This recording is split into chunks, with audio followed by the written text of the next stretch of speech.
Hi, everybody. We're back. I'm Maureen Droney with the Recording Academy Producers and Engineers Wing, and this is episode 6 of Inside the Mix, co-hosted with Dolby as part of the Atmos Music Masterclasses. This is the final episode of this series, which has covered a lot of ground, from formats and best practices to rendering, mastering, and metadata. We'll ultimately be posting this entire series on YouTube and probably other places as well. So we'll let you know when and where that happens. Our topic today is education, and our returning special guest from Dolby is John Scanlon. John has more than 20-year background in education, and he's designed curriculum and instruction in music recording and mixing, post-production, and systems integration. His role at Dolby is to develop learning resources to educate and assist institutions, artists, and other creative individuals in their workflows using Dolby technologies. His responsibilities also include being technical manager, systems designer, and lead integrator globally for the Dolby Atmos and Dolby Vision experiential installations. Our moderator again today is multiple immersive album Grammy-winning engineer Michael Romanowski. Now, here's Christine Thomas, Dolby's head of music partnerships. Hi, Maureen. Thank you very much to the Recording Academy and to the P&E Wing and to Maureen and Michael for having us again. We're really excited to be here with you. And with that, I will welcome Michael and John back onto screen. I will just remind everyone again to please enter your questions into the Q&A, and we will do our best to get to those in the speed round in the second half of the meeting, of the webinar. Thanks, Christine. Nice to have you. Thank you once again for being back here. Thank you, Maureen, for the introduction. And yes, thank you everybody for tuning in to part 6. And John, thank you so much for being here. Let's talk about some educational opportunities, and let's talk about how people can learn more and move beyond their current skill set. Great. Thanks for having me. Appreciate it. Good to see you, and welcome everybody to this. I'll start off by saying that, you know, throughout Dolby's history, we've been very focused on the creator, and this is no different. We're looking to make sure that everybody in the industry, from students at universities and even high schools nowadays, all the way up through professional engineers, producers, et cetera, have the ability to understand how Dolby technologies work, and especially with the advent of Dolby Atmos music, be able to get up to speed very quickly. What I want to do first of all is kind of talk about the Dolby Institute. Now, the Dolby Institute sits within Dolby, because many people on this call have probably had interactions with Dolby professional support at some point, and have had talks with other engineers at Dolby. So let me first describe how Dolby Institute sits within Dolby, and then we'll get to some of the resources that are available. The mission of the Dolby Institute overall is to inspire and educate the next generation of content creators to bring their dreams to life in Dolby. And that's something that we really focus on, in the sense that we have invented the technology and create all the tools necessary, but we want to be sure that the content creators understand the tools and then can take that to wherever their story leads them, right? Whatever story they're trying to create. So we're merely here for support in that regard, and we're constantly talking to the creative community, whether that's producers, engineers out in the field mixing records, or whether that's students, faculty, and instructors at a college, and constantly have a dialogue open to what we can do better, how we can better our tools, what support we can offer. And this is where sort of the Dolby Institute and this curriculum that I'm about to talk about and these learning resources came from. So 12 years ago, the Dolby Institute started because of the Dolby family, and the Dolby family has always really believed in making sure that everybody has access to the tool sets. And Dolby Atmos, starting in the cinema some time ago, it was, the first iterations of it, right, were complex and cinema-based, and dub stages and films and Hollywood, et cetera. And so when thinking about independent film producers and stuff like that, it was very hard for the independent film community to get access to the tool set to be able to finish their works, finish their films in Dolby Atmos. And having seen what the technology could do for their stories, they really wanted that access. The Dolby family started the Dolby Institute and hired my boss. His name is Glenn Kaiser. And Glenn has a very long background in the post-production world and in film.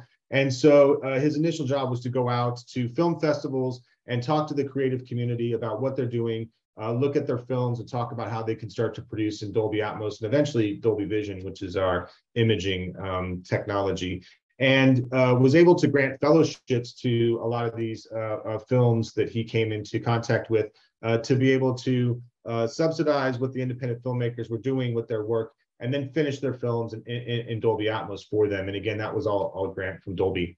Out of these efforts and meeting all of these different people, some of them he had already knew, some of them that he was coming into contact with for the first time, was born the Sound and Image Lab podcast, which basically is a platform to educate everyone, you know, that turns in to view it on sound design, mixing in Dolby Atmos, and content creation in Dolby technologies for a lot of the major films. So kind of a behind the scenes look that most people would not be able to get. So recent episodes, of course, include Dune, Tick, Tick, Boom, Belfast, Power of the Dog, Nightmare Alley, and it spans from major Hollywood releases all the way, you know, through to episodic content. Think of like Stranger Things on Netflix and independent work as well.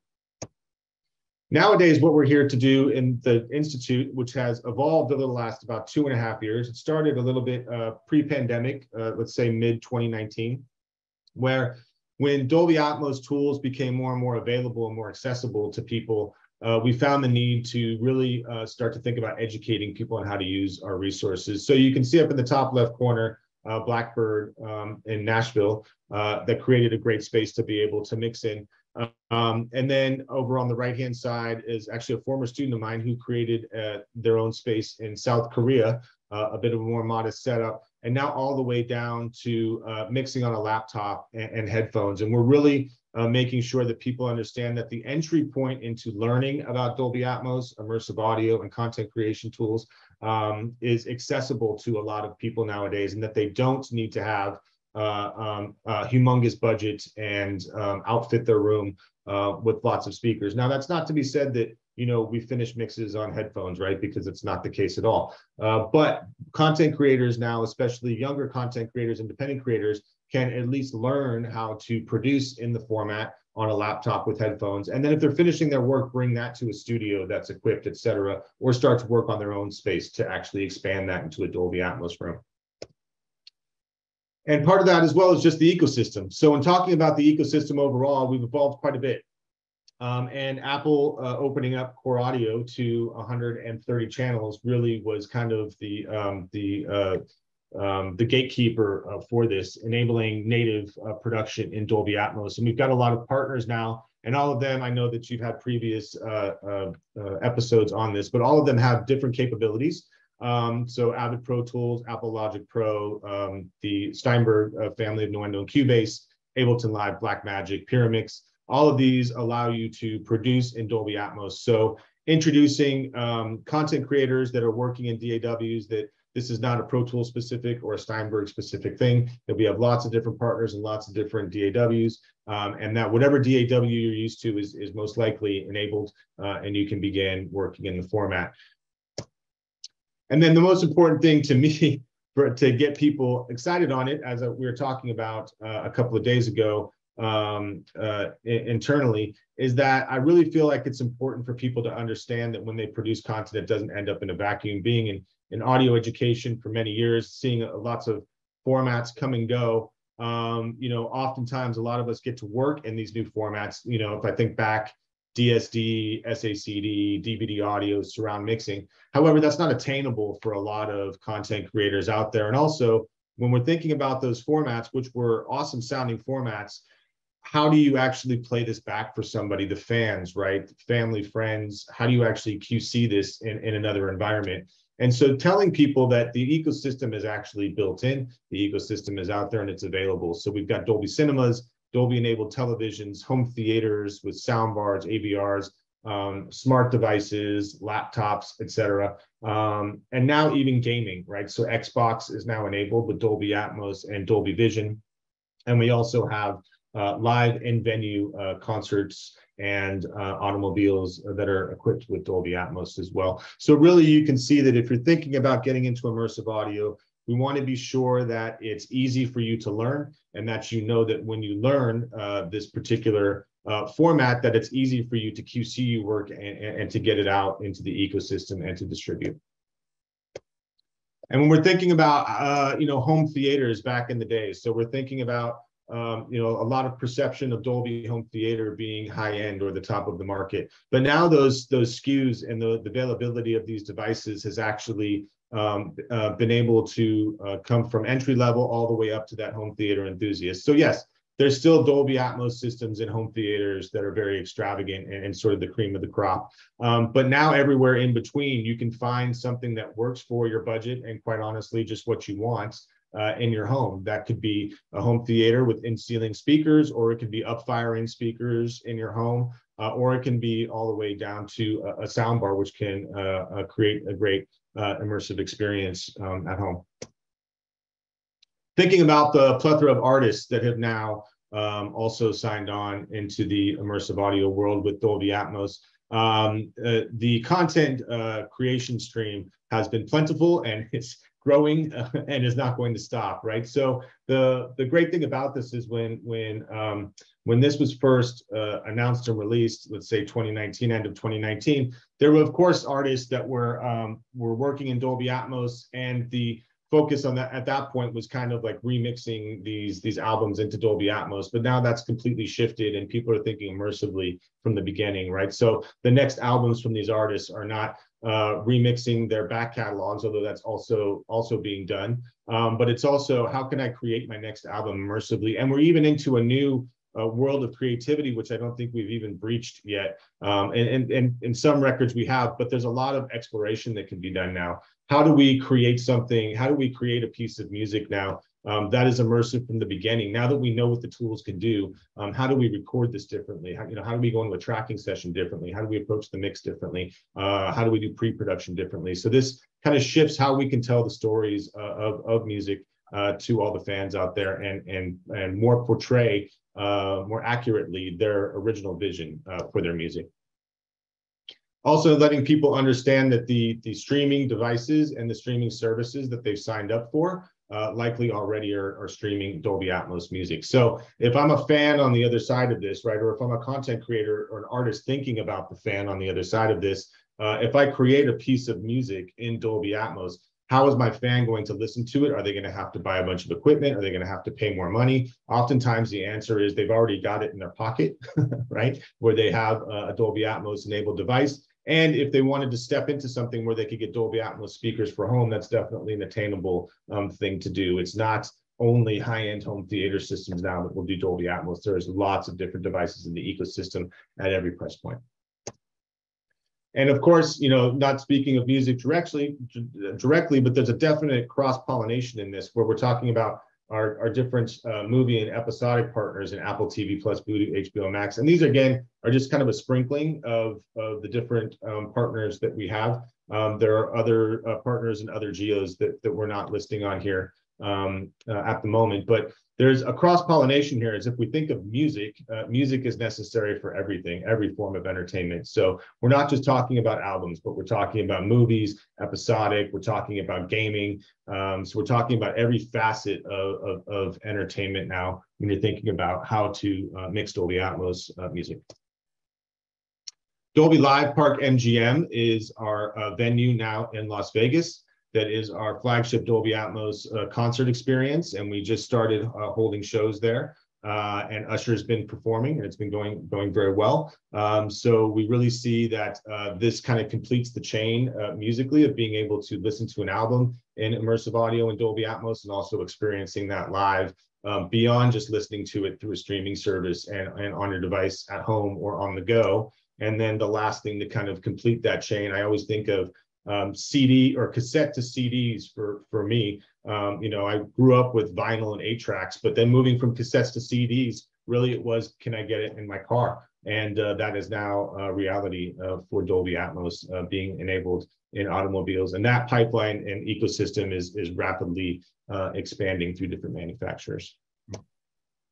So a little bit about why we educate, and I talked about this in the beginning, but really what we're trying to do here is as I entered the Dolby Institute a few years back, really when I reached out to schools and talked to creatives and talked to artists, really it's just demystifying what Dolby Atmos is, what these content creation tools are and how they work.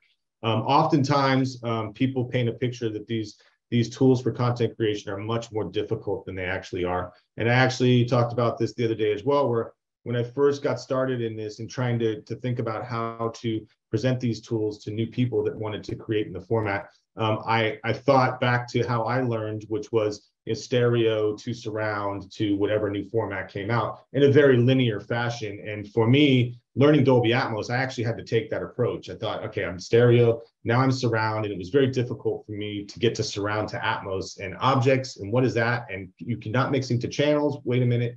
It's very difficult, but it's not like that for a lot of younger content creators nowadays. And honestly, if you are presented in the right way, which I feel like we've been able to do in the last couple of years, kind of shaping our curriculum again with the feedback from the industry, is that this is actually easy as far as workflow to jump from stereo to Atmos, and a lot of times can ease the need for printing different deliverables and stuff like that using the Dolby Atmos renderer. We're really looking to enable current and future storytellers. So we're looking to the industry that is currently working on albums, producing and mixing music, engineering music, and also those that are up and coming, right? So the younger storytellers out there, we want to make sure that they know that this format is around, it's accessible to them, and that they can start creating in the format too. And to do that, we're going to provide access to the tools and information beyond our 90-day trial. We're working with universities, nonprofits, et cetera, to provide them with the software necessary if they don't have the means to be able to afford it at the moment. And then also giving them instructional courses, both remotely and in person. And really, what I'm looking to do inside the Dolby Institute education world is drive a community through collaboration. So I want constant feedback. This isn't developed in a bubble, in a Dolby bubble, so to speak, right? We're really looking for that back and forth and looking for, hey, we presented it this way, the students reacted to it this way. What if you did it this way? Or I was on your site and I was learning something and I found it really easy to use this module, but this module I felt like could have been told in a different way or presented in a different way.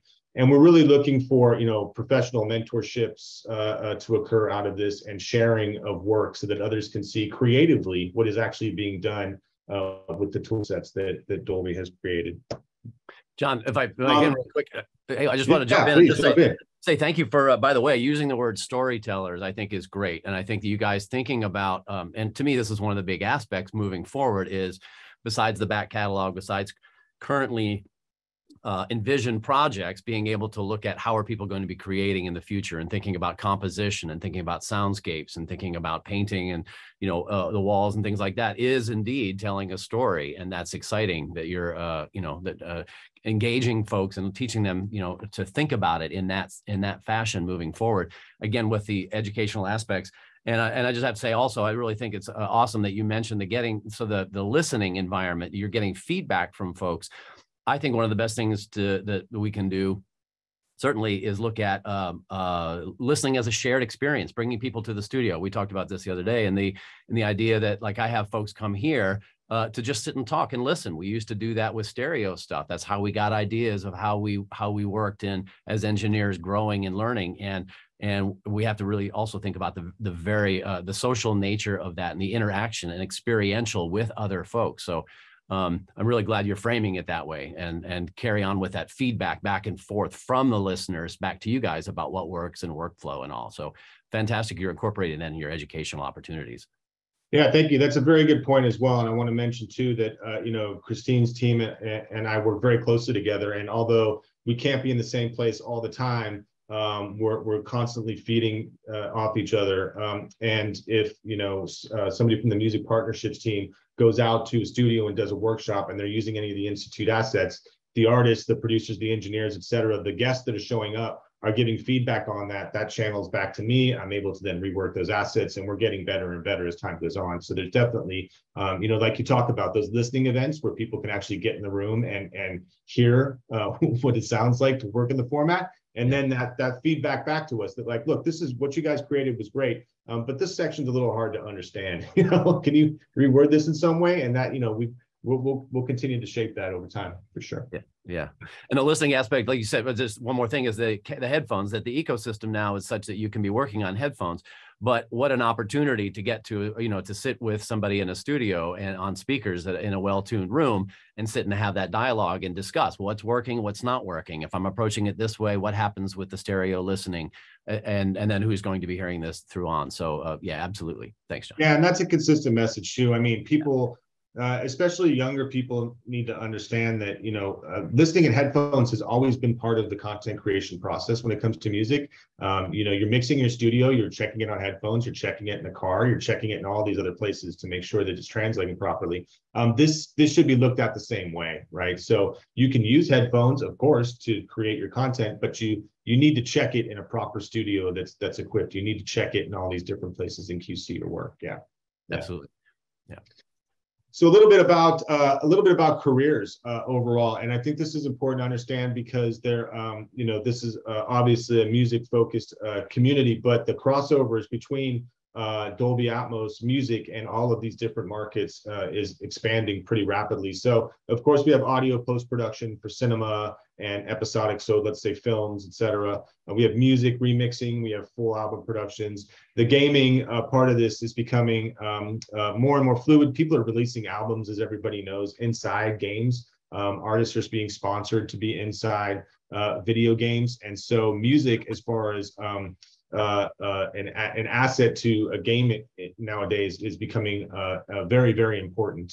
Podcasting is an upcoming emerging market for immersive audio, live, as we talked about as well, and something that's kind of near and dear to me. The reason why I was hired at Dolby and part of my career has just been experiential and integration, right? So talking about how to take Dolby technologies and Dolby Atmos and put that into a public space. If you think about projection mapping, which has been around for many, many years now, imagine adding immersive audio to that. And the tools are there to do it, right? People just aren't quite aware of how to actually incorporate that yet for a dollar amount that makes sense. So I've been working a lot through the pandemic, oddly enough, on museum and art installations for a couple of museums, one being the Oakland Museum, and another being the Academy Museum in Los Angeles, and then some other up-and-coming museums that I can't quite talk about at the moment, but trying to bring immersive audio into the real world as people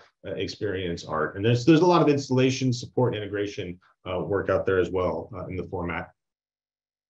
Learning.dolby.com is where we'll start. This is kind of the backbone of education as far as the Institute is concerned. This is accessible to everyone, so I want to make that very clear. This is not behind a paywall or anything like that. All these assets that Dolby is creating right now are available to students, to universities, to professionals, etc. And the program was written first to be accessible to professionals that wanted to go from surround to Dolby Atmos for the post-production world. And then as music started to creep up on us as far as Dolby Atmos music was concerned, really felt like it was important to separate out those two workflows, in that post-production and music workflows are somewhat the same, but the language is different, right? How people would use the renderer is actually different.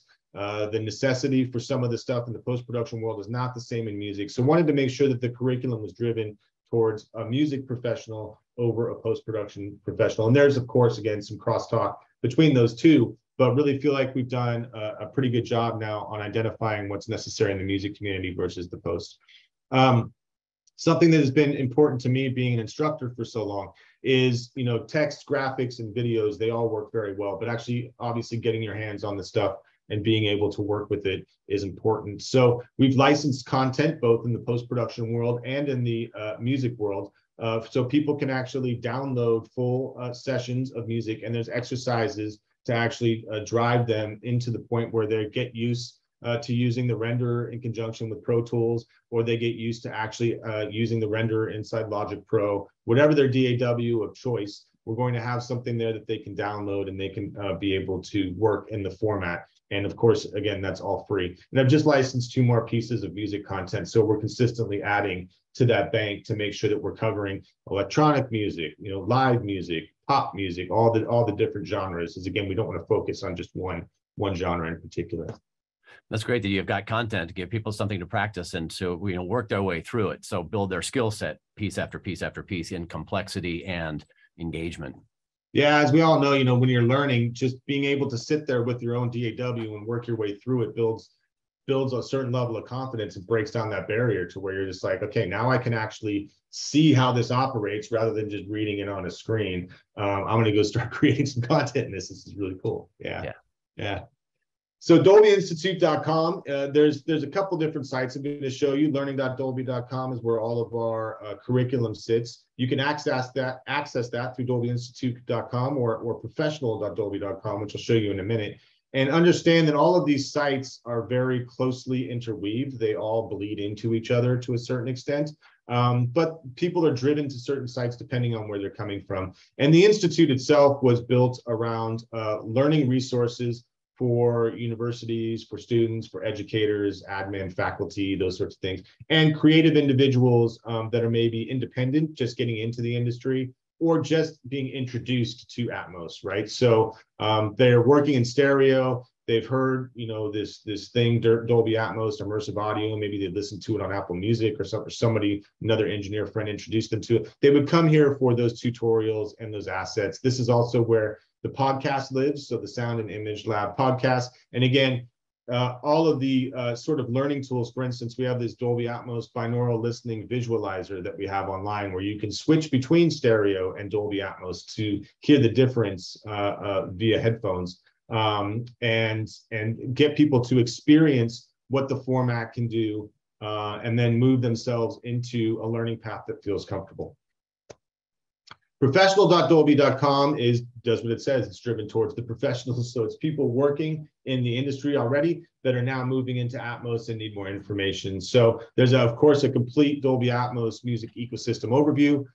There's support on this site that links directly to Christine Thomas's, the music partnerships team. If you need help building your studio, if you're an artist looking to get into Dolby Atmos music, et cetera, et cetera. There's also lots of music news and events, so industry news, trade shows, webinars, creative community updates. As I'll show you in a little bit, there's interviews with your colleagues, fellow producers, engineers, and artists working in the format. And it is a way for professionals to keep up on things, communicate with the professional learning tools inside Dolby and the music partnerships team directly.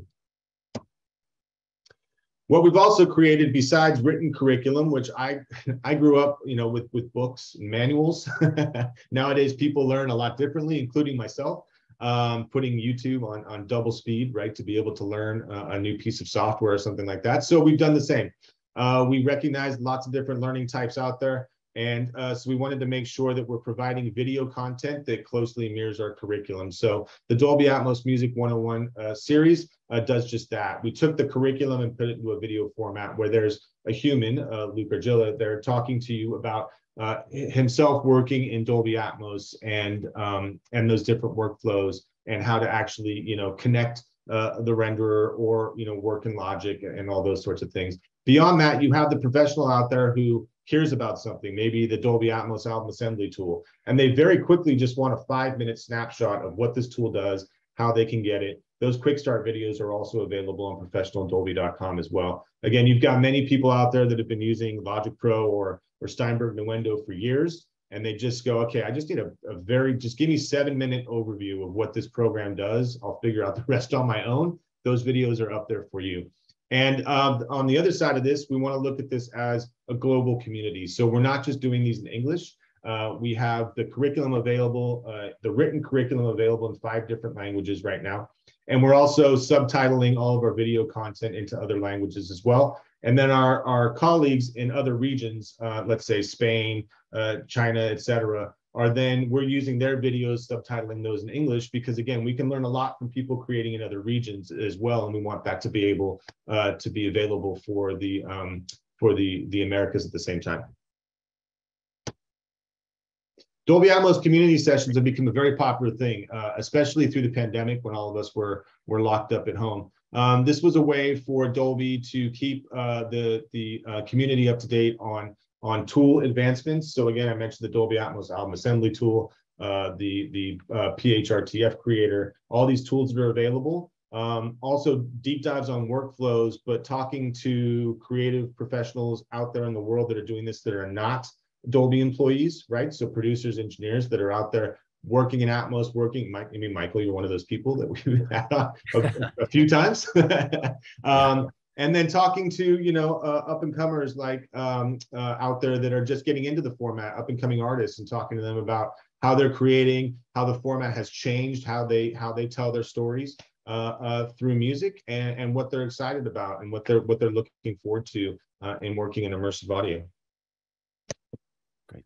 Lots of different community events. So this is largely due to Christine and her team's work.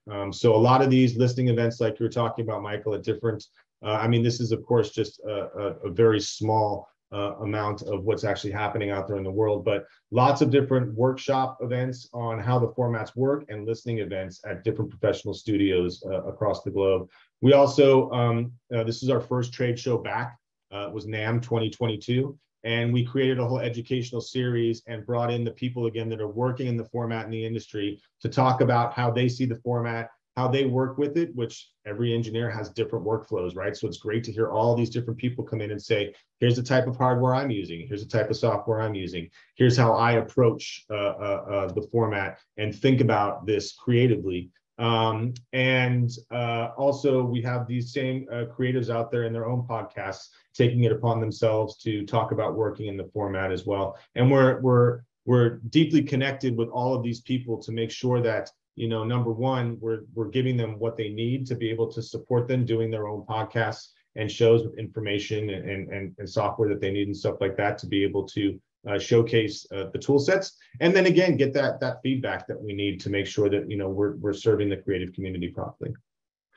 I will add, so yeah, with that, and to take it even further, anybody who's watching this, and I would suggest that anybody that's got a room or anybody that's working in Atmos, that and I would say, I guess especially if you're set up and have a room, whether it can hold 3 people or 30 people, invite people over, do some listening, have the discussions, because we learn from each other as much as we learn, from resources like this. But this is, it's a continuation of, it's adding to what's being presented here, to be able to have that conversation, to know, hey, if I'm trying to do this, how do I get this? How did you do that? Listen to the snare drum here. What did you do? How'd you handle reverbs? What about fold downs? Like, those community conversations are huge. Yeah. In learning. And that's how we learn to listen. For one, we listen with other people. That's one of the main ways to build listening skill sets, much less production skill sets and mentality. So awesome.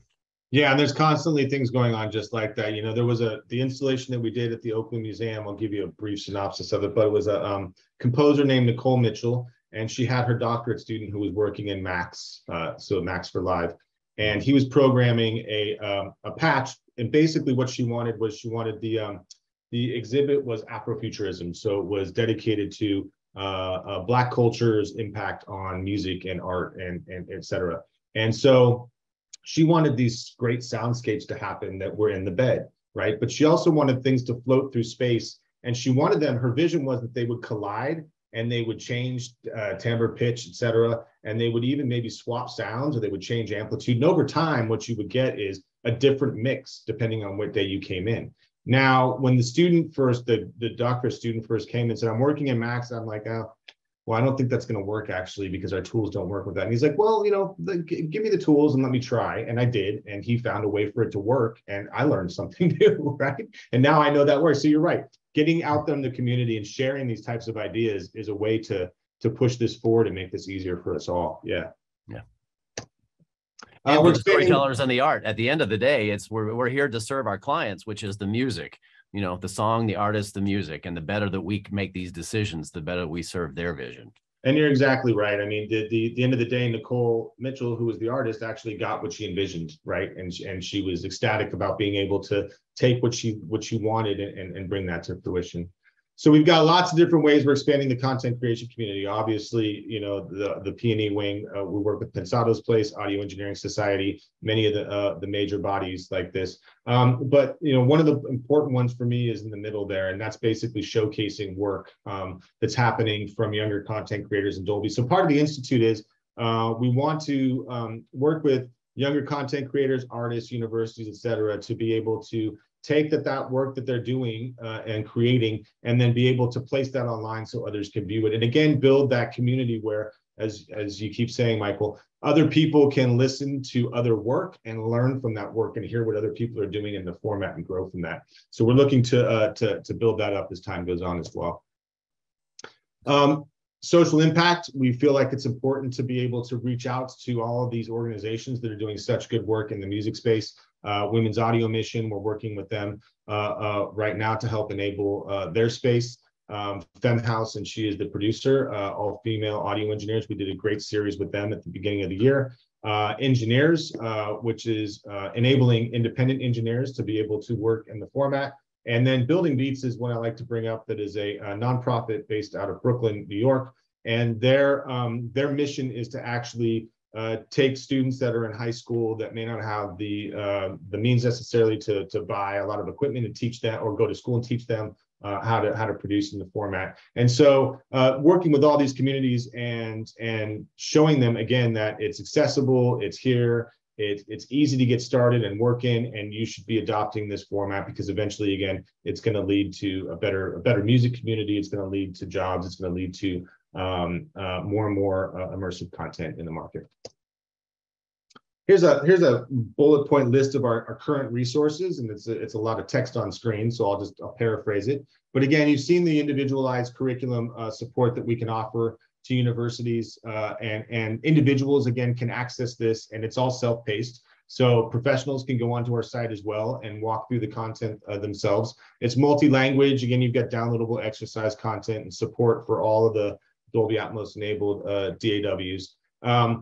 We partnered with Avid now on professional certifications through their Avid Learning program too. So that's a course that folks can sign up for if they want to get a deep dive into workflows in a very short amount of time and get started in Dolby Atmos production. And we're really looking to focus more in the Institute side on partner schools. So we've got about 20 or so partner schools that we have right now, but we've got about 100 to 150 we're closely working with across the globe. Now that the fall semester is starting back up, that's really ramping up. And that's because of Dolby Atmos music, right? A lot of students that go to audio schools, right, are looking to get into music, and only when they get into school they realize that post-production is another way to make a career in audio, and so on and so forth. It's kind of how we've touched the geos overall. So I have colleagues in Europe that I work with to make sure that people have support over in Europe. I have in the APAC region, I have colleagues over there that I can lean on to be able to deliver curriculum, et cetera. So this goes for universities, schools, working professionals, et cetera. And the idea here is that since I'm in a different time zone and I'm just one person, I obviously can't serve the whole world. And I also don't speak every language. So being able to have a colleague from, let's say, Japan email me and say, hey, we've got a group of professionals here. They're looking to get curriculum access. What assets can I give them? Where are all these resources located? So no matter what region you're in the world, the point is Dolby can help get you started. And in the future, we're looking to just continue building these throughout the community and forming these partnerships. We want to provide students and artists with as much access to these Dolby resources as possible. Really, we're looking to empower, again, this storytelling and empower people's availability to. I talked about this the other day, which, technology, we don't want that to stand in the way of the creative process. And so we're trying to figure out a way to get people through that barrier as quickly as possible and continue to create in the format without, again, having the technology bog down that creativity. So. John, something I just want to point out something you said, and I think is worth repeating or worth noting, is that there are careers in the music business beyond just necessarily music. There are careers in immersive and in Dolby Atmos that are well beyond maybe just doing music. So having resources and part of your educational program is to show that there are other ways that you can be, like, not necessarily mixing the biggest band in the land, in something, but there are totally amazing careers are available to create in Atmos soundscapes and film and movies and music and all sorts of things beyond beyond what we think is what we're trying, like trying to be famous or trying to do the big record or trying to whatever it happens to be.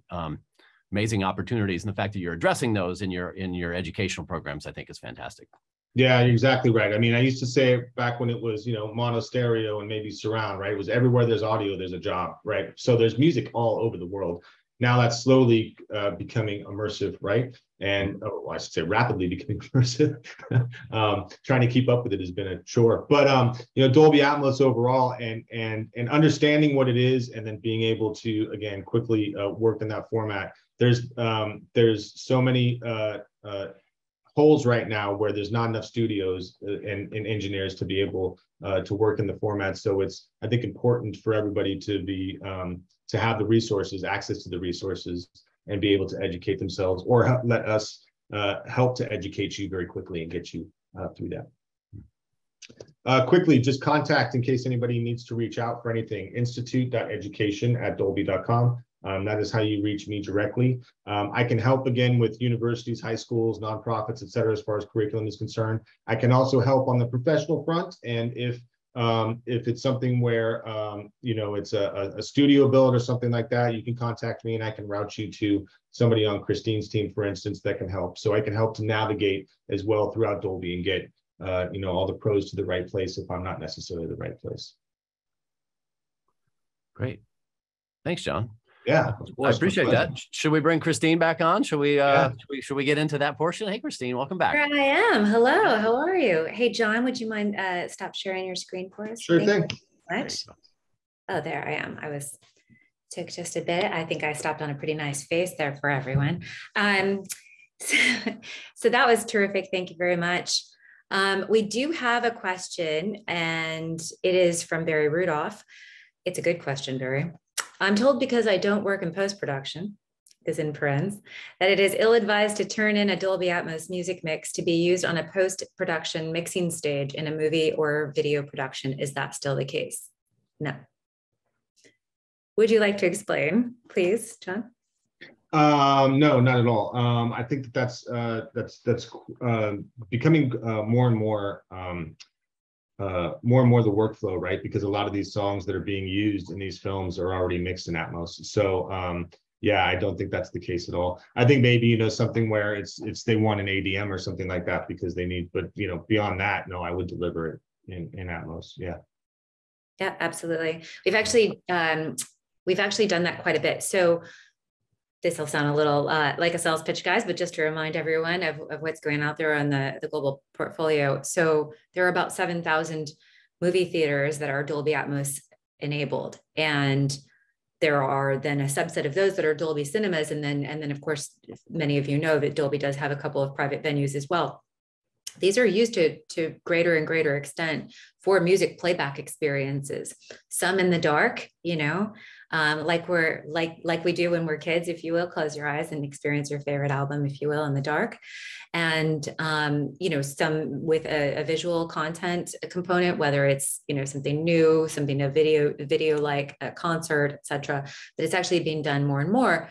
And it's not necessarily a separate mix, and many times it does convert, but it will often also be retouched if it's a particularly large auditorium and a person wants to do something a little bit different creatively for that event.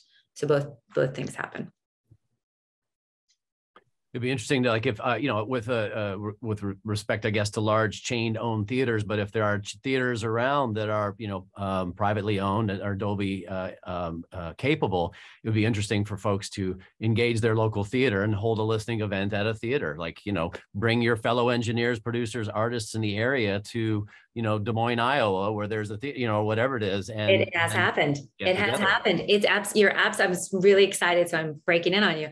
I'm sorry for that, but it is absolutely a thing that is done, and not just by the creative, on the mixing and producing side, but also artists who are really passionate about working and experiencing and sharing a fan experience with Dolby Atmos have secured their own theaters and done that as well, as things that you can do, with us or with your partners. So it's lovely. It's exciting to see people, they really enjoy the experience. There's a lot of talk on the business end of things, of course, about, how much people care about fidelity or care about experiences or are willing to, to make that effort for this length of time or that length of time. And the truth is, as we know, music moves the world. And they do care, they do it, they are doing it. And it's a really exciting piece of this reemergence as we all are moving again together in the world, which is that some of the spaces that are being used to share these experiences might have traditionally been for one purpose and are now for more, which is thrilling to see. Awesome. A quick question, as far as, because I'm already in the chat at the moment, as far as one of the things I just would want to say is you do a great job, I think, with getting back to people. And in these sessions, there have been, questions that we may have not been able to answer at the time. And I applaud you for your diligence in getting back to folks and keeping up with that and listening to people's feedback. When John's talking about educational opportunities and all in that two-way street, is there a way for folks to, is there a place they can go to provide some feedback? If, yes. Like, say, their experience, can you share with folks how they can be a part of this process? Yes, absolutely. I thank you very much for saying that, because it's very important to us. What some people don't realize is we do actually, and I've mentioned this in other sessions, take direct feedback from the greater community. Michael's certainly one of those people, but there are hundreds and hundreds and thousands actually, depending on, the piece of work that we're engaging in with you all. We take your direct feedback. We build tools with you, for you, to serve you and your purposes, your dreams, if you will. And we are counting on that feedback. We more than welcome it. We require it. That is what Dolby does. So yes, please reach out to us. There are several solutions for that. We're actually going through a bit of a revamp. So I'll keep it a little bit tight for now, but there will be an easier way to maneuver through our pages and our new look and feel coming soon. So please look for that. And nested at the bottom of each menu will be an opportunity to reach out, to sign up, we call it onboard, or to connect simply with questions or for support. So a lot of those paths. You can also email us directly, and many of you do have that information. I'm going to give a card for those of you who are with us live today. I'm going to provide a card for the Recording Academy's P&E wing to be able to publish in connection with these sessions, and also separately, so that you don't need to worry about the details of the email address. You'll all have access to that on a regular basis, and directly this for that, and who to connect with, rather than just individuals. We do have a distribution list set up, but I want to be clear that they do go to human people who are actually actively reading them, talking about them, and thoughtfully responding to them. And I know many of your names, because we do have direct relationships with you, and I'm proud to say that. So thank you for your feedback. Please keep it coming. Awesome. Thanks, John. Yeah, thanks, Michael. pleasure. I'm just going to check. Sorry, there are two. Oh, there are more questions? We have a couple minutes. If you don't mind, if it's okay with you, Maureen, just because we have a couple of minutes, I'll grab them.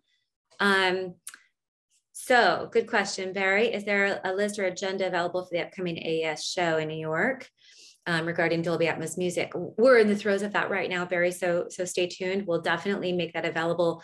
I'm just going to point you to the database, but you don't have to stop there. You can come to us directly. And that is that we have a creative community database. And if you sign up for that as well on our website, you'll also get things like that, like come see us at AES, come see us at NAMM, that type of information, and then how to join webinars. We really try to be thoughtful about how often we send those communications, so they're very pointed. And then a great question from Brewer Shuttles, which is, how can indie musician / audio engineer learn more about Dolby Atmos? John, do you want to take that? Yeah, sure. institute.education@dolby.com. Shoot me an email there. I'll email you a resource sheet that I use for my remote presentations, which have direct links to all the resources you're going to want. So to curriculum, quick start videos, ecosystem overviews, some artists' testimonials from working from stereo into Dolby Atmos and making that shift into the immersive world. So again, institute.education@dolby.com. Please, anyone email me there, and I'll be able to assist you and send you all those resources so you can start to learn.